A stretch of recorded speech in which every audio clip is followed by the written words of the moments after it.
नमस्कार, मी प्राजक्ता. मी आली आहे याना केव्जला.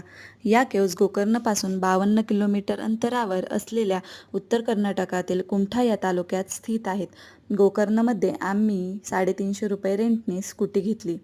रस्त्यामध्ये जंगलातून काही वेळ प्रवास केल्यानंतर आम्ही आमची स्कूटी पार्किंग एरियामध्ये पार्क करून आमच्या ट्रेकिंगला सुरुवात केली. या ट्रेकमध्ये तुम्हाला निसर्गाशी जवळीक साधता येईल. याना केव्जला पोचण्यासाठी अर्धा-पाऊण तास पायपीट केल्यानंतर फायनली आमच्या नजरेसमोर होते ते म्हणजे मोहिनी शिखर. तो नजारा पाहून आमचा थकवाच गायब झाला. दुसरे शिखर आहे ते म्हणजे भैरवनाथ शिखर. या शिखराखाली एक मंदिर आहे. हे एक तीर्थक्षेत्र म्हणून देखील ओळखले जाते. त्यामध्ये स्वयंभू शिवलिंग आहे. त्याचबरोबर देवी दुर्गेचा अवतार असलेल्या चंडिकाची कांस्य मूर्तीसुद्धा आहे. तिथे असलेल्या शिवलिंगावर 12 महिने पाण्याची धार असते.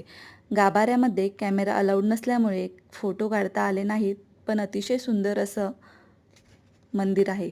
मंदिराच्या पाठीमागे थोड्याशा पायऱ्या वर चढून गेल्यावर तुमच्यासमोर निसर्गाची एक अद्भुत किमया पाहावयास भेटेल.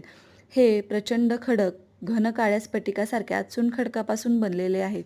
हिंदू पौराणिक कथेनुसार भगवान शंकराने भस्मासुराला ज्याच्या डोक्यावर हात ठेवशील तो भस्म होईल असे वरदान दिले होते.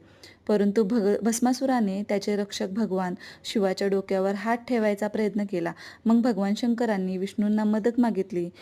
मग भगवान विष्णूंनी मोहिनी रूप धारण केले आणि भस्मासुराला स्वतःच्या डोक्यावर हात ठेवायस भाग पाडले आणि यातूनच भस्मासुराचा भस्म झाला आणि याच राखेतून या केव्जची निर्मिती झाली असे भक्त मानतात.